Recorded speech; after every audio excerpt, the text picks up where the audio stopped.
I received new authorities, and this is for U.S. forces Afghanistan. And these new authorities allowed us to attack the enemy across the breadth and the depth of the battle space, and also functionally to attack their financial networks, their revenue streams. Previously, the authorities required us to be operating in proximity to Afghan forces. About helping them see the terrain, this complex environment, but then just sharing successes, putting the spotlight on right, and then seeing things that they can improve on. Going into this winter campaign, and then it just leads right on into the next fighting season. So the Afghan Air Force led these strikes yesterday with A-29 attacks against drug labs, and then last night they were supported by the U.S. Air Force with B-52s and other strike aircraft to include the F-22 Raptor. These also complemented Afghan Special Forces strikes. So a raid went in yesterday against a Taliban prison in Nowzad, and then these also complemented conventional offensive operations being conducted by the 215th Corps in central Helmand. On November 19th, as part of the Jagged Knife bombing campaign, the Afghan commandos from the 7th Special Operation Kandak liberated more than 15 people from a Taliban prison in Nowzad village. The nighttime raid also led to the detention of several Taliban and the removal of IED-making materials. The rescued Afghans were transported by helicopter to a secure location before their release. The Afghan Commandos conduct offensive operations across Afghanistan. Specializing in nighttime raids, the Afghan Commandos arrive via ground and air to conduct operations that enable security and stability for their countrymen. In Herat Province, Afghanistan, on November 22nd, Afghan Special Operations Forces inflicted significant damage on the Taliban network in the Shindad district, Herat Province of Afghanistan. Commandos from the 4th and 9th Special Operations Kandak, Afghanistan Special Forces, and police special units partnered with the 207th Corps for a number of offensive operations which resulted in the removal of 48 Taliban fighters from their sanctuaries and the capture of several small weapon caches.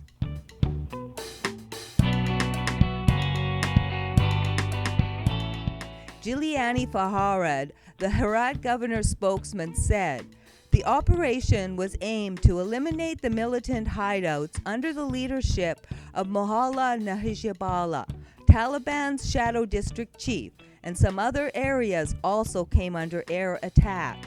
Several commanders, including Mullah Samad, were killed."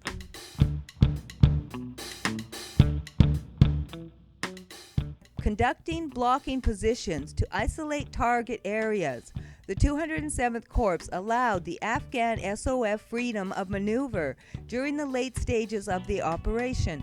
This cooperation illustrates the will of the Afghan National Army to conduct offensive operations well into the end of the traditional Afghan fighting season. The difference between us and the Taliban is we are well trained and abide by the law, said Lieutenant Colonel Sapah Fardeen, 9th SOK Commander. The Taliban is irresponsible and they do not follow religious rules and only want to harm people, he added.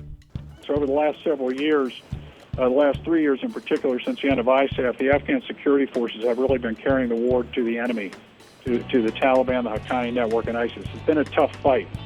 In the last year, we've seen offensive operations, kind of unprecedented over the last few years, by the Afghan security forces. At one point, we had all 6 corps conducting offensive operations simultaneously around the country.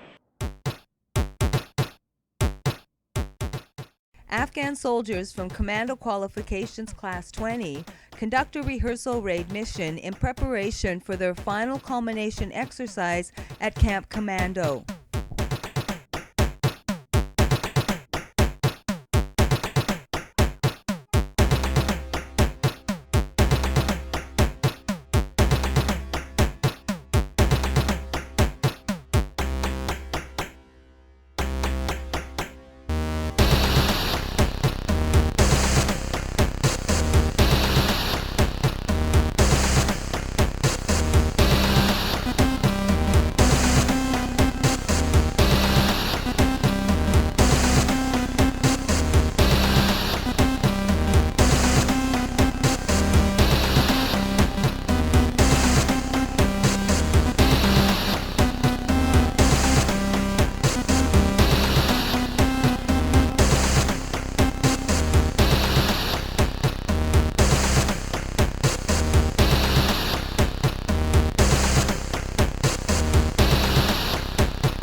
General John Nicholson is engaged with an Afghan National Army Special Operations Command School of Excellence leaders before an overview of the Commandos class final tactical exercise at Camp Commando in Kabul on October 21st. Major General Bismellah Waziri, Afghan National Army Special Operation Command Commander, congratulates the Commando Qualification Course student, Company Commander, on his mission brief to the ANASOC and NATO Resolute Support leadership at Camp Commando in Kabul on October 21st. The Afghan National Army Special Operations Command hosted senior Afghan Ministry of Defense officials and NATO Resolute Support leadership for the graduation of the 20th Commando Corps at Camp Commando in Kabul on October 25th this year.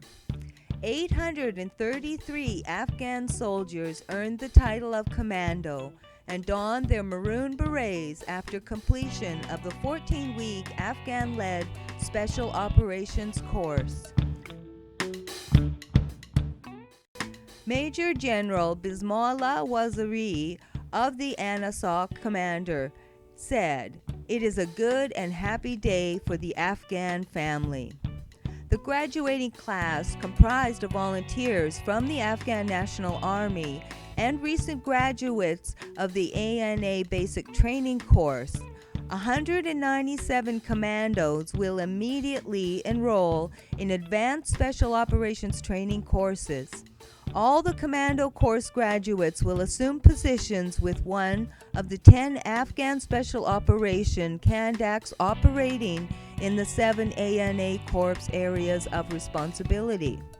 Waziri concluded the ceremony with a final charge to the newest commandos, saying, "You will continue to learn from your fellow commandos in the field.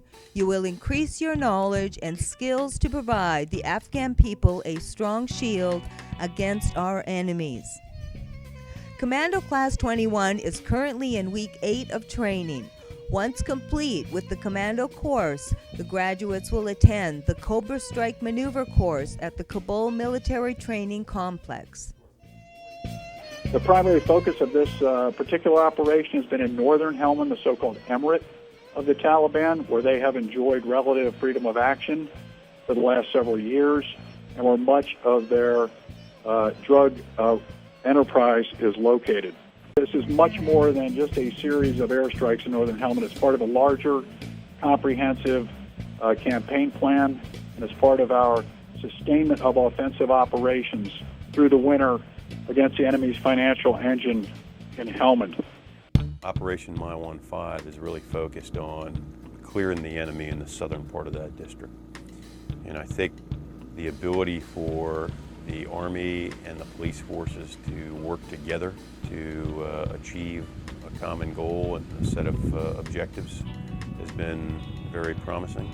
In the 4.5 months that we've been here, we've seen a really an exponential increase in both capability and capacity. So over the last 3 or 4 weeks, we've had a pretty hard fight in Nawa, and we've seen the ANDSF be successful in that operation. They're very committed to the mission, and they're very committed to protecting the population and providing peace and security. What we hope we're going to see going forward now is that the security forces are able to consolidate control, and then that the Afghan government can start to push services and the like. So we're seeing them move in that direction, and this has been a very successful operation, at least. So here at Camp Nolai in Sangin, we are conducting an EAP, an Expeditionary Advising Package, to help facilitate contact between the 215th Corps members and the members of 2nd Brigade of the 215th Corps. So 2 different levels of the organization trying to understand each other's processes. There's 2 main missions that we have here. So number 1 is to facilitate the movement up north for 3-2. And also secondary to that is to identify some issues with operations, logistics, medical processes and procedures going on here at the brigade level, and how can we possibly affect some of that change up in the corps level, working with our counterparts. So as the Afghans try to understand the battle space, we're sort of doing it alongside them and just helping them build a common operational picture. Being able to understand the details of the process you're trying to improve is key. It's really useful to come down, get into the weeds with our corps counterparts and then all of their subordinate leadership.